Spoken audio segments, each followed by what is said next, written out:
میں اپنا اگلا سانس لینا بھول چکی تھی کیونکہ سامنے کھڑا نوجوان کامیار تھا۔ ہاتھوں میں بوکے اور آنکھوں میں آنسوؤں کی نمی تھی۔ اسے دیکھتے ہی میں اپنی نظریں ہٹا چکی تھی۔ اس کے ہاتھ میں پکڑا فلاور بوکے ویسے کا ویسے ہی تھا، لیکن اسے دیکھتے ہی رافع اٹھ کے کھڑا ہوا۔ کامیار! وہ اٹھ کے کھڑا ہوا، فلاور بوکے پکڑ کے سامنے ٹیبل پہ رکھ دیا اور اس سے بغل گیر ہونے لگا۔ واٹ اے سرپرائز کامی یار، یوکے سے کب واپس آئے تم؟ وہ ٹھہرے ہوئے لہجے سے جواب دینے لگا، جیسے بس بہت مشکل سے بول رہا ہو۔ بس کچھ دن پہلے، اس نے بڑا مختصر سا جواب دیا۔ البتہ رافع بہت خوشی کا اظہار کر رہا تھا۔ مجھے تو لگ رہا تھا تم میری انگیجمنٹ مس کر دو گے۔ ایسے کیسے مس کر دیتا؟ بچپن کی دوستی ہے تم سے، نبھانی تو تھی، اور تم جانتے ہو میں رشتوں کو کس طرح سے نبھاتا ہوں، آخری سانس تک۔ خود بھی آخری سانس تک نبھاتا ہوں اور سامنے والے کو بھی آخری سانس تک رشتہ نبھانے پہ مجبور کر دیتا ہوں۔ جانتے ہو نا میری عادت۔ پتہ نہیں وہ رافع سے کہہ رہا تھا یا پھر مجھے سنا رہا تھا۔ پھر کہنے لگا، اپنی منگیتر سے میرا تعارف نہیں کرواؤ گے؟ یہ جملہ اس نے بڑا جما کے بولا تھا، لیکن میں اس کو دیکھنے سے گریز کر رہی تھی۔ رافع کہنے لگا، ہاں کیوں نہیں؟ پھر مجھ سے مخاطب ہوا، کنزا، یہ میرا بیسٹ فرینڈ ہے، میرا بہت اچھا دوست کامیار۔ ہم بچپن سے ساتھ ہیں، بس ہماری فیلڈ کچھ الگ تھی، اس لیے ہم ایک ہی اسکول میں پڑھے ہیں، کالج میں بھی ایک ساتھ تھے، لیکن سبجیکٹ الگ تھے۔ البتہ یونیورسٹی میری اور اس کی الگ الگ تھی، کیونکہ میں انجینئرنگ کر رہا تھا اور موصوف کو بزنس مین بننے کا شوق تھا۔ پھر یہ یوکے چلا گیا اور میں دبئی، لیکن پھر بھی ہمارا رابطہ فون پہ رہتا تھا۔ اب جب میری جاب یوکے لگی ہے تو یہ پاکستان آ گیا ہے۔ پتہ نہیں کیوں لیکن میں بے حد پریشان تھی۔ اس کی آنکھوں کی تیزی تھی یا پھر تپش کہ مجھے اپنا چہرہ تمتماتا ہوا محسوس ہو رہا تھا۔ میں ابھی بھی نظر زمین پہ ہی رکھے ہوئے تھی۔ عین اسی وقت حریم بے خیالی میں میری جانب آئی۔ شاید اس نے ابھی تک کامیار کو نہیں دیکھا تھا، اس لیے وہ دیکھ نہیں پائی کیونکہ اس کی ابھی بھی سٹیج کی جانب پشت تھی۔ ہماری جانب وہ کھڑا ہوا تھا، بیٹھا نہیں تھا۔ حریم کہنے لگی، دلہا بھائی۔ پتہ نہیں وہ رافع سے کیا کہنے آئی تھی، لیکن کامیار کو دیکھ کے اس کی زبان بھی گنگ ہوئی۔ وہ آنکھیں پھاڑے کامیار کو دیکھ رہی تھی اور وہ بھی اسی کی طرف دیکھ رہا تھا۔ رافع کہنے لگا، کامیار، یہ کنزا کی بھابھی ہے حریم۔ پھر حریم سے مخاطب ہوا، بھابھی یہ میرا بہترین دوست ہے۔ حریم کی حالت یہ تھی کہ اس سے سلام بھی نہیں کر پائی۔ سلام تو اس نے بھی نہیں کیا تھا۔ ایک گہری سانس لی اور میری طرف دیکھے جا رہا تھا، حالانکہ میں نے آنکھ اٹھا کے اس کی طرف نہیں دیکھا تھا، لیکن میں جانتی تھی کہ وہ میری طرف ہی دیکھ رہا ہے۔ اس کی آنکھوں کی تپش ہی کچھ ایسی تھی، میں بنا دیکھے بھی اس کی نظروں کی تپش کو محسوس کر پا رہی تھی۔ رافع، تمہیں اپنی منگنی بہت مبارک ہو، لیکن میں زیادہ دیر یہاں نہیں رک سکتا۔ میں صرف تمہاری محبت میں آیا تھا، مجھے اجازت دو۔ رافع کہنے لگا، ارے ایسے کیسے یار، ابھی کچھ دیر میں کھانا لگ جائے گا، کھانا تو کھا کے جاؤ۔ ارے نہیں، بالکل بھی بھوک نہیں ہے، کھانا میں کھا کے آیا تھا اور سر میں بہت درد ہے۔ میں شاید نہ آتا، بس تمہاری محبت میں آ گیا، تمہیں یہ نہ لگے کہ تمہاری خوشی میں شامل نہیں ہوا، لیکن اب مجھے اجازت دو۔ اور پھر وہ رکا نہیں، لمبے لمبے ڈگ بھرتا ہوا وہاں سے چلا گیا۔ حریم مجھے دیکھ رہی تھی اور مجھے لگ رہا تھا میں یہیں بے ہوش ہو جاؤں گی۔ رافع مجھے اسی کے بارے میں بتا رہا تھا، لیکن میں غائب دماغی سے سن رہی تھی۔ میرا دل سینے میں زور زور سے دہائیاں ڈال رہا تھا کہ اب تم نہیں بچو گی کنزا، وہ واپس آ گیا ہے، تمہیں پہچان گیا ہے، تمہیں چھوڑے گا نہیں۔ میرا جی چاہا میں وہاں سے اٹھوں اور گھر بھاگ جاؤں۔ کچھ ہی دیر میں کھانا کھل چکا تھا۔ رافع کے کزن، اس کے دوست اسے اپنے ساتھ لے گئے اور میں کسی بے جان مجسمے کی طرح وہیں بیٹھی تھی۔ حریم بھی میرے پاس آ کے بیٹھ گئی۔ کنزا، یہ رافع کا دوست ہے؟ اس میں شاید بولنے کی بھی ہمت باقی نہیں تھی، لیکن مجھ میں تو اتنی بھی نہیں تھی۔ میرے تو جیسے ہی ہاتھ پہ حریم نے اپنا ہاتھ رکھا، میں بری طرح سے چونکی۔ کہنے لگی تم اتنی ٹھنڈی کیوں پڑ رہی ہو؟ میں نے کہا مجھے واپس گھر جانا ہے ابھی اور اسی وقت۔ کہنے لگی کیا ہو گیا؟ دیکھو اس بات کو ذہن پہ سوار نہ کرو۔ میں نے کہا مجھے گھر جانا ہے ابھی اور اسی وقت۔ میری آنکھوں سے آنسو ٹپ ٹپ بہنے لگے، میرے ہاتھوں میں عجیب سا لرزہ سا طاری ہو چکا تھا۔ مجھے لگ رہا تھا کہ وہ آئے گا اور میرا بازو پکڑ کے مجھے پتہ نہیں کہاں لے جائے گا۔ اگر میں یہاں رکی تو وہ سب کے سامنے میری تصاویر دکھائے گا، اور مجھے لگتا تھا کہ ابھی بھی اس کے پاس میری تصاویر ہیں۔ میری جان یوں نکل رہی تھی جیسے میں ابھی مر جاؤں گی، کم از کم بے ہوش تو ہو ہی جاؤں گی۔ میری بگڑتی حالت دیکھ کے حریم بھی پریشان ہو گئی، کہنے لگی تم بیٹھو میں ابھی آئی۔ اس نے مدثر بھائی کو بلوایا، مجھے ایک گھونٹ پانی پلایا۔ وہ کہنے لگے پتہ نہیں اس کا شاید بی پی لو ہو رہا ہے، اس کی طبیعت ٹھیک نہیں ہے۔ مدثر آپ اسے اور مجھے گھر چھوڑ دیں، ابھی آپ لوگوں کا یہاں رکنا ضروری ہے۔ میری والدہ بھی آ گئی، میرے والد بھی آ گئے، یہاں تک کہ رافع بھی آ گیا۔ کہنے لگا کیا ہوا؟ میں روئے جا رہی تھی، میں بہت کوشش کر رہی تھی کہ اپنے آنسوؤں پہ بند باندھ لوں، لیکن نہیں ہو رہا تھا۔ میری والدہ کہنے لگی کنزا بیٹا کیا ہوا ہے؟ میں نے کہا گھر جانا ہے امی، مجھے بس گھر جانا ہے۔ مجھے پتہ نہیں کیا ہو رہا ہے۔ میں سچ مچ بری طرح سے کپ کپا رہی تھی، میرے ہونٹ لرز رہے تھے۔ میری حالت دیکھ کے رافع بھی پریشان ہو گیا، مدثر بھائی کے بھی ہوش اڑ رہے تھے۔ وہ میرے قریب آئے، میرا ہاتھ اپنے ہاتھ میں لیا۔ کنزا بچے کیا ہوا ہے؟ تو میں ان کے کندھے پہ سر رکھ کے پھوٹ پھوٹ کے رونے لگی۔ حریم نے میرے کندھے پہ ہاتھ رکھا۔ کنزا کیا ہو گیا؟ پلیز چپ ہو جاؤ۔ اسے میری حالت غیر لگ رہی تھی، اسے شاید یہ خوف تھا کہ میرے منہ سے سب کچھ نکل نہ جائے۔ میں نے کہا میرا دل بیٹھ رہا ہے، میرا دم گھٹ رہا ہے، مجھے گھر جانا ہے۔ میری ساس اور سسر بھی آ گئے، کئی مہمان میری شکل کی طرف دیکھ رہے تھے۔ مدثر کہنے لگا اچھا میں تمہیں گھر چھوڑ آتا ہوں۔ پتہ نہیں کیا ہوا ہے اسے، سب پریشان تھے۔ حریم کی اپنی آنکھوں میں آنسو تھے، کیونکہ ایک وہی تھی جسے میری حالت کا اندازہ تھا۔ میں تھر تھر کانپ رہی تھی۔ مدثر بھائی نے مجھے گاڑی کی پچھلی نشست پہ بٹھایا، حریم میرے برابر میں بیٹھ گئی۔ میرے والدین واپس ہال میں جا چکے تھے، کیونکہ سب مہمان میری حالت دیکھ کر پوچھ گچھ کر رہے تھے۔ رافع باہر تک آیا تھا، میں ابھی بھی روئے جا رہی تھی۔ مدثر بھائی ڈرائیونگ سیٹ پہ بیٹھ گئے تو وہ کہنے لگا مدثر بھائی میں بھی ساتھ چلوں؟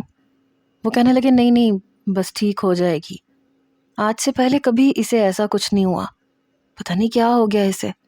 حریم کہنے لگی پلیز مدثر جلدی چلیں، اس کے سر میں درد ہے۔ مدثر بھائی کہنے لگے ایسے کرتے ہیں پہلے ڈاکٹر کے پاس چلتے ہیں۔ میں نے کہا نہیں مجھے گھر جانا ہے بس۔ مدثر بھائی بار بار ڈاکٹر کے پاس جانے کا اصرار کر رہے تھے، لیکن میں مسلسل منع کر رہی تھی۔ حریم کہنے لگی آپ گھر کیوں نہیں لے جاتے؟ میں دم کر دیتی ہوں اسے، نظر اتار دیتی ہوں اس کی، شاید کنزا کو کسی کی نظر لگ گئی ہے۔ واقعی کسی کی نظر نے مجھے 2 پل میں کیا سے کیا بنا دیا تھا، میں کیا بتاتی۔ ایک حریم تھی جو میری حالت سے واقف تھی۔ مدثر بھائی مجھے گھر لے آئے، حریم نے ہی مجھے گاڑی سے نیچے اتارا، وہ مجھے میرے کمرے میں لے گئی۔ مدثر بھائی کہنے لگے کیا ہوا ہے حریم، اس سے پوچھو۔ وہ کہنے لگی ایسے کریں آپ جائیں میں اسے سنبھال لوں گی۔ وہ کہنے لگے تمہیں اس کی حالت نظر نہیں آ رہی، میں کیوں جاؤں، تم اکیلی کیا کر لو گی، پتہ نہیں اسے کیا ہو رہا ہے۔ میں نے جلدی سے سارے زیور اتارے، یہاں تک کہ رافع کی پہنائی ہوئی انگوٹھی بھی اتار دی، سب کچھ ڈریسنگ پہ پھینکا، اپنا دوپٹہ اتارا اور واش روم میں چلی گئی، اپنا منہ ہاتھ دھونے لگی۔ حریم واش روم کے دروازے پہ ہی کھڑی تھی، میں نے صابن سے بھر کے اپنا چہرہ صاف کیا۔ مجھے لگ رہا تھا کہ ابھی بھی اس کی نظریں میرے چہرے کو چھو رہی ہیں، میرے چہرے کو جھلسا رہی ہیں۔ وہ کیوں واپس آیا تھا؟ میں نے جلدی سے اپنے کپڑے تبدیل کیے۔ مدثر بھائی میری افراتفری کو دیکھ کے پریشان تھے، میرے آنسو تھے کہ رکنے کا نام نہیں لے رہے تھے۔ لگ رہا تھا کہ بیچ کا 2 سال کا عرصہ جیسے بالکل ختم ہو گیا ہے، اور میں کل ہی اس سے پہلی ملاقات کر کے آئی ہوں۔ مجھ پہ ایسی بدحواسی تھی کہ میں بیان نہیں کر سکتی۔ میرے والدین کا فون آنے لگا، وہ مدثر بھائی سے کہنے لگے کہ ہمیں بھی آ کے لے جاؤ، سب مہمان جا رہے ہیں اور ہمیں کنزا کی فکر ستا رہی ہے۔ بھائی نے ان کو تسلی تو دے دی تھی کہ اب وہ بہتر ہے، لیکن وہ خود میری حالت دیکھ کے پریشان ہو گیا تھا۔ حریم کہنے لگی کہ مدثر آپ جائیں، میں ہوں کنزا کے پاس، آپ کیوں فکر کر رہے ہیں؟ بہرحال مدثر بھائی واپس چلے گئے، حریم میرے پاس بیٹھ گئی۔ تم کیوں گھبرا رہی ہو؟ تم کہو تو میں مدثر کو سب کچھ بتا دیتی ہوں، انہیں سمجھا دیتی ہوں۔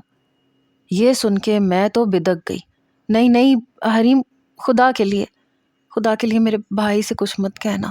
تم نہیں جانتی کچھ بھی، وہ تم سے محبت کرتے ہیں، لیکن جب انہیں یہ پتا چلے گا نا کہ ہم تینوں نے یہ سب کچھ کیا تھا اور اس کا نتیجہ یہ نکلا ہے، تو وہ تمہیں بھی نہیں چھوڑیں گے، وہ تم سے بھی بدگمان ہو جائیں گے، تمہاری زندگی بھی خراب ہو کے رہ جائے گی۔ اتنا اندازہ تو حریم کو بھی تھا کہ جتنی محبت مدثر بھائی اس سے کرتے ہیں، وہ ساری محبت صرف ایک بدگمانی سے اس کی زندگی کو برباد کر سکتی ہے۔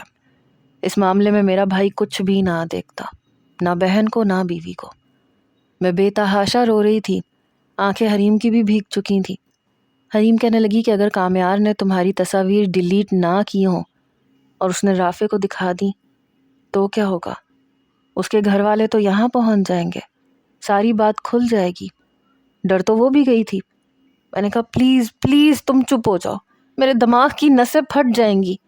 میں اپنی انگلیوں کی پوروں سے اپنی کنپٹیاں دبانے لگی۔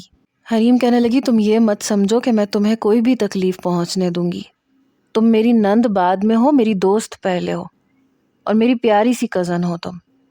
اس نے دونوں ہاتھوں سے میرا چہرہ پکڑا، وہ میرے آنسو صاف کر رہی تھی۔ تم بالکل بھی فکر نہ کرو، کچھ بھی نہ سوچو اور سو جاؤ۔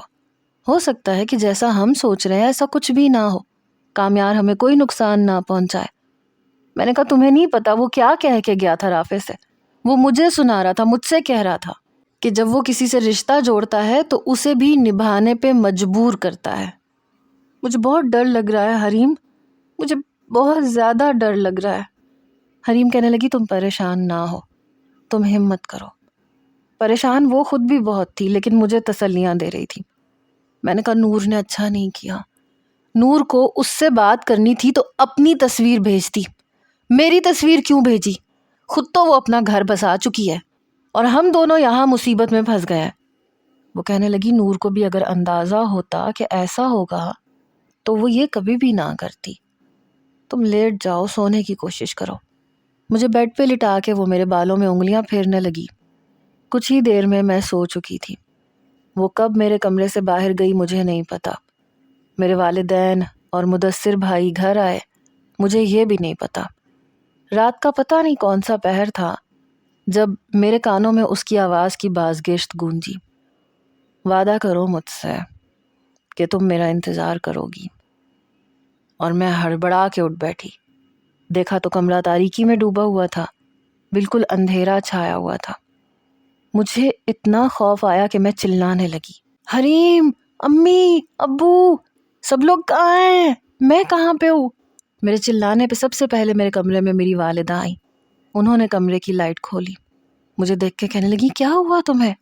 میں نے کہا امی آپ مجھے چھوڑ کے کیوں گئی تھی؟ میرا کمرہ خالی کیوں تھا؟ مجھے بہت ڈر لگ رہا ہے۔ میرے والد بھی آ گئے۔ کنزا بیٹا کیا ہوا ہے تمہیں؟ تم روز اکیلی ہی تو سوتی ہو اپنے کمرے میں۔ میں نے کہا مجھے ڈر لگ رہا ہے امی، آپ میرے ساتھ سو جائیں۔ میرے والد کہنے لگے شمسا تم کنزا کے ساتھ سو جاؤ۔ میری والدہ میرے ساتھ لیٹ گئیں، مجھے اپنے ساتھ لگا لیا۔ میں بھی اپنی ماں سے لپٹ گئی تھی، ان کے بازو پہ سر رکھ کے اپنی آنکھیں بند کر لی۔ میری آنکھوں سے آنسو بہہ رہے تھے۔ میں سو چکی تھی۔ صبح 10 بجے میری آنکھ کھلی، مجھے کسی نے بھی نہیں جگایا تھا۔ آج میں یونیورسٹی بھی نہیں جا پائی تھی اور میں جانا بھی نہیں چاہتی تھی۔ اگر وہ وہاں پہنچ جاتا، مجھے دیکھ لیتا تو میں کیا کرتی؟ میں نے ناشتہ کیا۔ ناشتہ کرنے کے بعد بھی میں اپنے کمرے میں ہی بیٹھی رہی۔ ہلکا ہلکا فیور ہو گیا تھا۔ حریم اپنی جگہ پہ پریشان تھی۔ 11 بجے مجھے رافع کی کال آئی۔ میں اس کا فون اٹھاتے ہوئے بھی ڈر رہی تھی۔ میں نے فون اٹھایا، کہنے لگا کنزا کیسی طبیعت ہے تمہاری؟ میں نے کہا میں ٹھیک ہوں۔ کہنے لگا رات کو کیا ہو گیا تھا تمہیں؟ میں تو تمہاری حالت دیکھ کے پریشان ہو گیا تھا۔ کیا پہلے بھی کبھی ایسا ہوتا ہے؟ پتہ نہیں وہ کیا جاننا چاہتا تھا۔ میں نے کہا نہیں، پہلے کبھی بھی نہیں ہوا ایسا، شاید بی پی لو ہو گیا تھا، میں نے صبح سے کچھ کھایا نہیں تھا نا اس لیے۔ میں نے بہانہ بنایا۔ کہنے لگا اچھا کوئی بات نہیں، اب تو ٹھیک ہو نا؟ میں نے کہا ہاں میں ٹھیک ہوں۔ کہنے لگا بس 2-4 دن میں میں واپس چلا جاؤں گا اور پھر 7-8 مہینے بعد آؤں گا، تب تک تمہارا سیمسٹر کمپلیٹ ہو جائے گا، لیکن میں تم سے فون پہ رابطہ رکھوں گا۔ میں نے کہا ٹھیک ہے۔ کچھ دیر وہ ادھر ادھر کی باتیں کرتا رہا، پھر اس نے فون بند کر دیا۔ میں ایک ذہنی ٹینشن سے دوچار ہو چکی تھی۔ 3 دن میں گھر سے باہر ہی نہیں نکلی۔ حریم کہنے لگی دیکھو اس نے کوئی بھی ایکشن نہیں لیا، اگر اس نے رافع کو کچھ بھی بتانا ہوتا تو وہ یہاں پہنچ چکا ہوتا، ہو سکتا ہے اس نے بھی اس بات کو تسلیم کر لیا ہو، مجھے نہیں لگتا کہ وہ ایسا کوئی بھی ایکشن لے گا۔ میں نے کہا پھر میرا دل کیوں ڈر رہا ہے؟ حریم مجھے اتنا ڈر کیوں لگ رہا ہے؟ میری جان کیوں نکل رہی ہے؟ وہ کہنے لگی تم خواہ ڈر رہی ہو، ارے کوئی کچھ ہوا تھوڑی ہے، اور وہ کوئی بھوت تھوڑی ہے جو تمہیں کھا جائے گا، تم خواہ ہی پریشان ہو رہی ہو، ریلیکس کرو، یونیورسٹی جاؤ۔ بڑی مشکل سے میں یونیورسٹی گئی، نقاب تو میں ویسے بھی پہننے لگی تھی۔ پورا دن میرا کسی سوکھے پتے کی طرح سے پھڑپھڑاتا رہا، کانپتا رہا، لیکن وہ مجھے یونیورسٹی میں کہیں بھی نظر نہیں آیا۔ لیکن مجھے یہی لگتا تھا کہ ابھی آ جائے گا، میرے سامنے آ کے کھڑا ہو جائے گا، میری کلائی پکڑے گا اور کہے گا کہ بتاؤ میرا وعدہ کیوں توڑا، تمہیں میں چھوڑوں گا نہیں، میں تمہاری زندگی برباد کر دوں گا۔ لیکن ایسا کچھ بھی نہیں ہوا۔ وقت یوں ہی گزرنے لگا، 1 مہینہ گزر گیا۔ اب مجھے بھی لگنے لگا تھا کہ شاید اس نے اس بات کو تسلیم کر لیا ہے کہ میری منگنی ہو چکی ہے اور میں اس کی نہیں ہو سکتی۔ اس 1 مہینے میں تقریباً 12 بار رافع کی کال آئی۔ عام نوعیت کی باتیں ہوتی تھیں۔ اگر ایسی کوئی بات ہوتی یا کامیار نے رافع کو کچھ بتایا ہوتا تو وہ ضرور مجھ سے بات کرتا۔ میں کچھ مطمئن سی ہو چکی تھی۔ میں ابھی یونیورسٹی سے باہر ہی نکلی تھی کہ مجھے حریم کی کال آ گئی۔ کنزا کہاں ہو تم؟ میں نے کہا میں بس ابھی یونیورسٹی سے نکلی ہوں۔ اچھا تم ایسے کرو، تم یہیں سے مارکیٹ کا رکشہ کروا لو، میں بھی پہنچ رہی ہوں، کچھ شاپنگ کرنی ہے۔ تمہیں پتہ ہے نا نور کی ڈیلیوری کا وقت قریب ہے، ہم نے اس کے بچے کے لیے ابھی تک کچھ بھی شاپنگ نہیں کی۔ میں نے کہا ہاں تم ٹھیک کہہ رہی ہو، چلو میں یہاں سے رکشہ لے کے شاپنگ مال میں آ جاتی ہوں۔ میں نے رکشہ روکا اور شاپنگ مال پہنچ گئی۔ مال کے اندر جا کر میں چھوٹے بچے کے لیے چیزیں دیکھنے لگی۔ مجھے کچھ بھی آئیڈیا نہیں تھا۔ نور کی ڈیلیوری میں شاید 1 یا 1.5 مہینہ ہی رہ گیا تھا، اور ہم دونوں نے سوچا تھا کہ ہم اسے بہت پیارا سا گفٹ دیں گے۔ میں باہر کھڑی تھی، حریم کا انتظار کر رہی تھی، جب ایک سفید رنگ کی سوزوکی کلٹس میرے سامنے آ کے رکی۔ ڈرائیونگ سیٹ سے اترنے والا وہی تھا، کامیار سکندر۔ اسے دیکھ کے میں سمجھ نہیں پائی کہ مجھے کیا کرنا چاہیے۔ تبھی وہ میرے پاس آیا۔ چپ چاپ گاڑی میں بیٹھ جاؤ، بغیر کوئی تماشا کیے، ورنہ تمہارا ایسا تماشا لگاؤں گا کہ تم نے کبھی سوچا بھی نہیں ہوگا۔ بڑی خاموشی سے بیٹھ جاؤ کنزا۔ اس نے گاڑی کا فرنٹ ڈور کھولا۔ مجھے لگ رہا تھا میں اپنے حواسوں میں نہیں ہوں۔ نہیں میں نہیں بیٹھوں گی۔ تبھی میری کمر پہ اس نے پسٹل رکھی۔ جلدی بیٹھو ورنہ گولی مار دوں گا تمہیں، اور میں خود کو بھی جان سے مار ڈالوں گا۔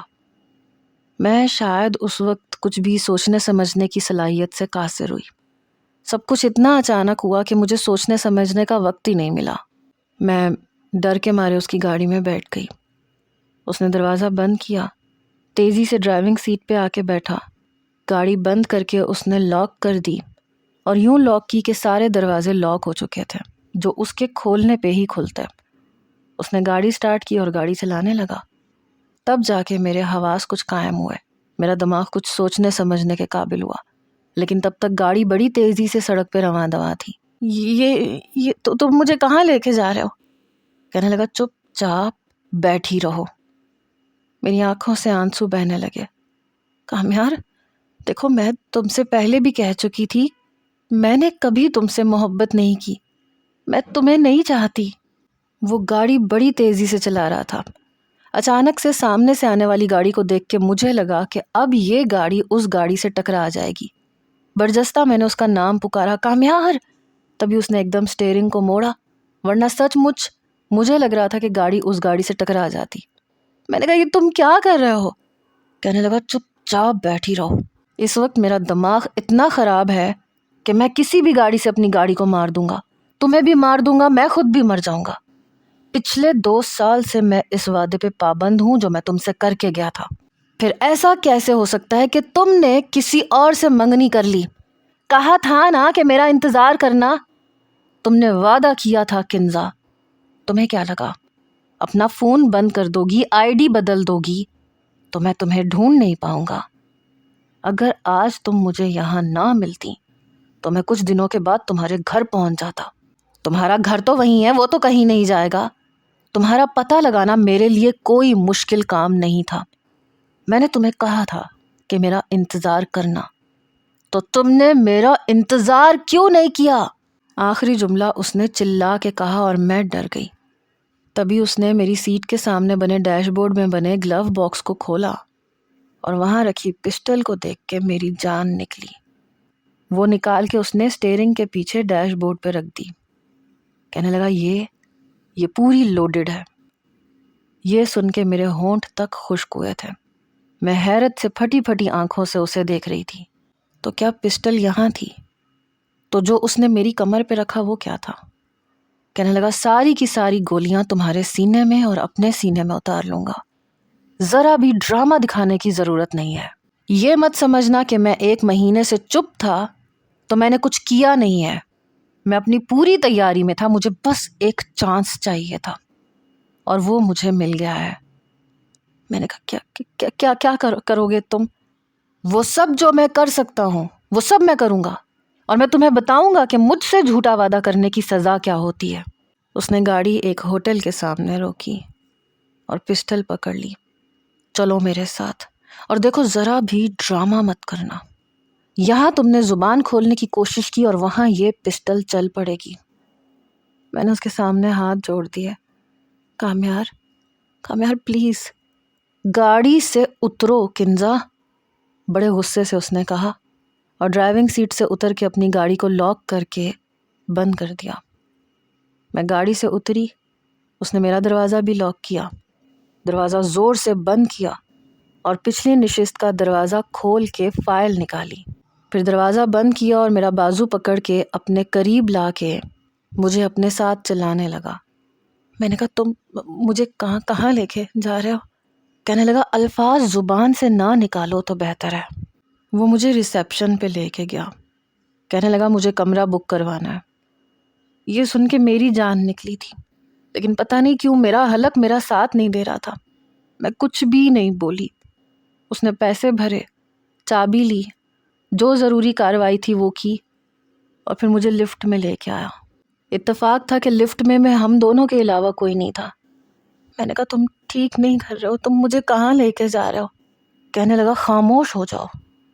وہ مجھے 2nd فلور پہ لے کے آیا، پھر اپنے پاس موجود چابی سے کمرے کو کھول کے اس نے مجھے اندر دھکیلا، پھر خود اندر آیا اور دروازہ بند کر دیا۔ میری جان نکلی تھی۔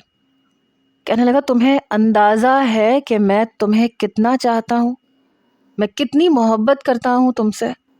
تمہیں رافع کے ساتھ بیٹھا دیکھ کے تمہیں اندازہ ہے کہ مجھے کیسا لگ رہا تھا، میرے اندر کون سی آگ لگی ہوئی تھی؟ مجھے اپنی آنکھوں پہ یقین نہیں آ رہا تھا کہ جو لڑکی مجھ سے وعدہ کر چکی تھی وہ کسی اور کے ساتھ کیسے بیٹھ سکتی ہے۔ تم نے وعدہ مجھ سے کیا تھا، مجھ سے، کامیار سکندر سے۔ تمہاری ہمت کیسے ہوئی رافع کے نام کی انگوٹھی اپنے ہاتھ میں پہننے کی؟ اس کی آنکھوں میں جیسے خون اترا ہوا تھا۔ میں کئی قدم پیچھے ہٹی۔ کہنے لگا میں تمہیں کسی اور کا نہیں ہونے دوں گا۔ اس نے میرا بازو پکڑا اور سامنے صوفے پہ مجھے بٹھا دیا۔ میں نے کہا تم کیا کر رہے ہو؟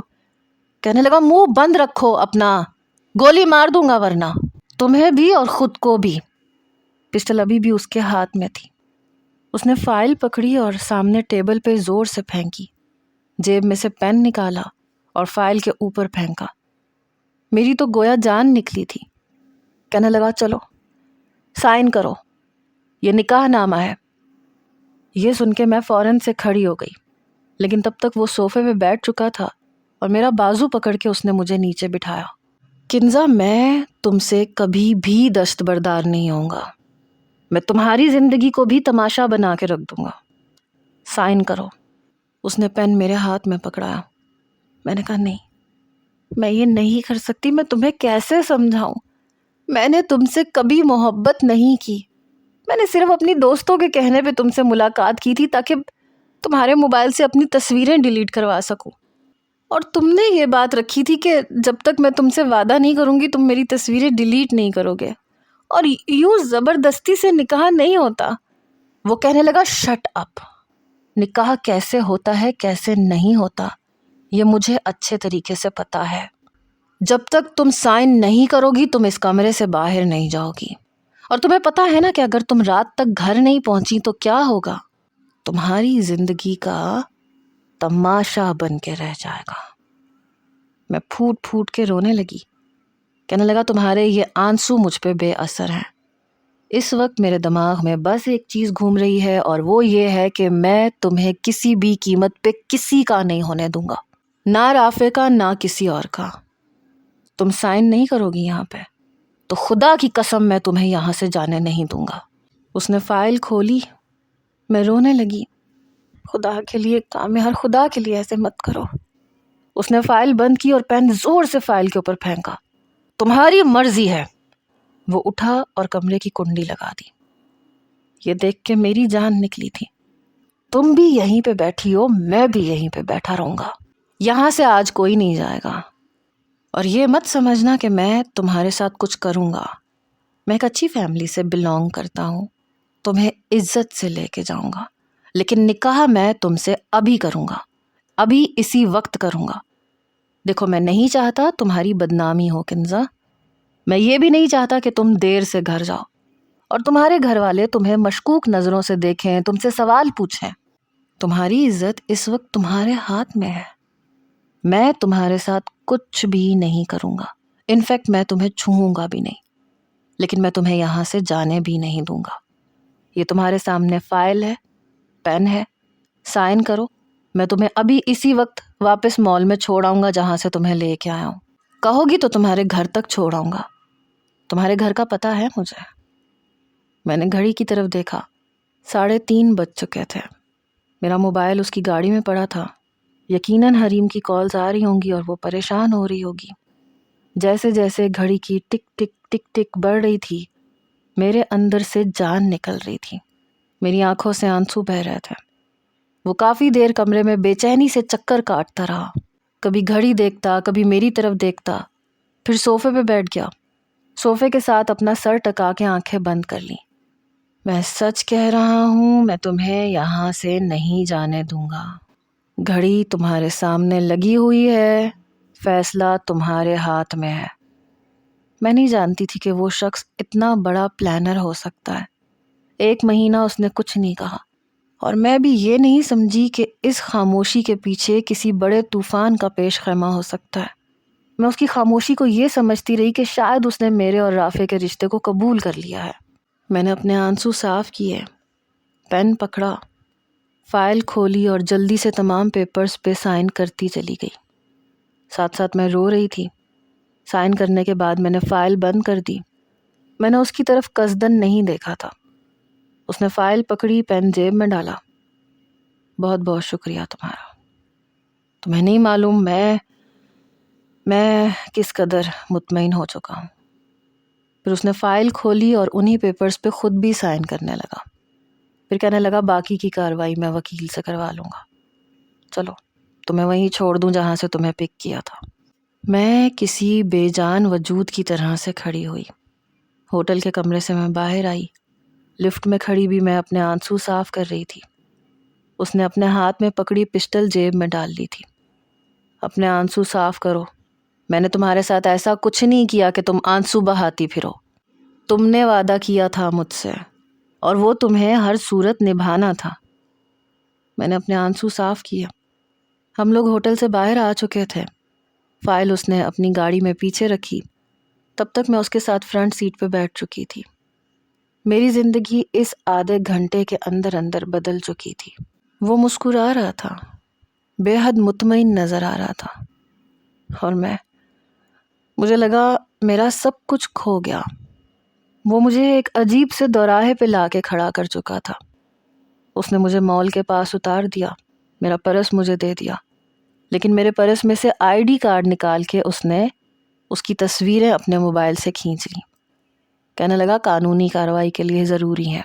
اپنی ایک آنکھ ونک کر کے اس نے مسکرا کے کہا، اور میرا جی چاہا کہ اپنے ناخنوں سے اس کا منہ نوچ کے رکھ دوں۔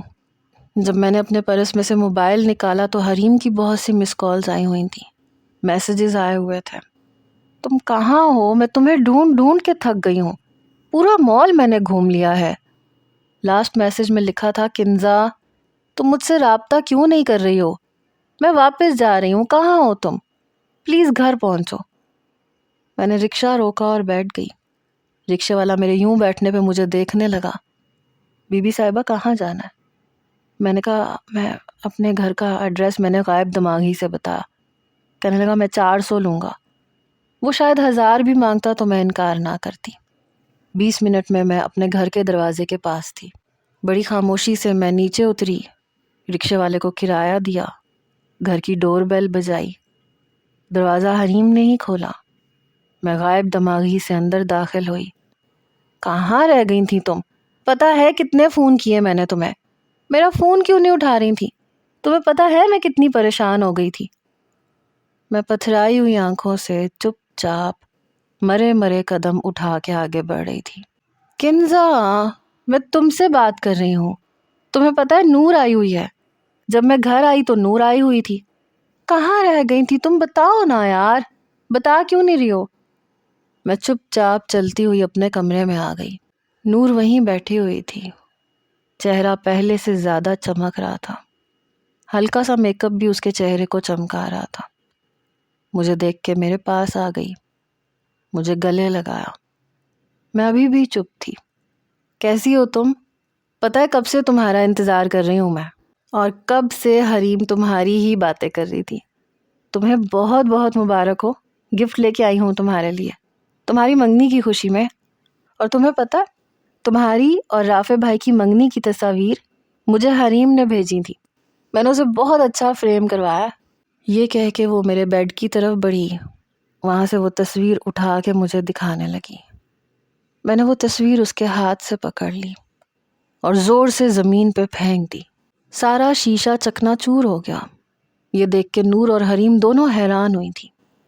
ایک زوردار تھپڑ میں نے نور کے منہ پہ مارا تھا۔ حریم کہنے لگی، کیا ہو گیا تمہیں کنزا، یہ کیا کر رہی ہو تم؟ نور حیران حیران مجھے دیکھ رہی تھی۔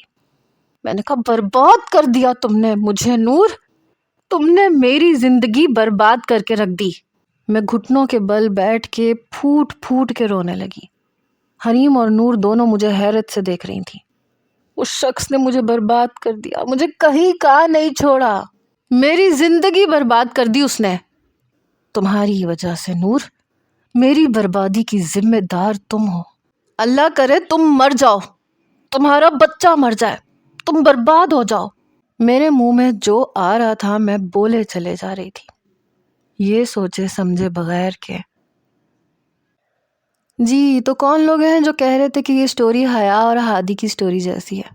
حاضری لگوائیں ذرا، تکے لگائیں، لیکن آپ یہ بھی اچھے سے جانتے ہیں کہ آپ کی پاکیزہ سیم کچھ نہیں لکھتی۔ خیر، خوش رہیں، ہنستے مسکراتے رہیں۔ شکریہ، اللہ حافظ۔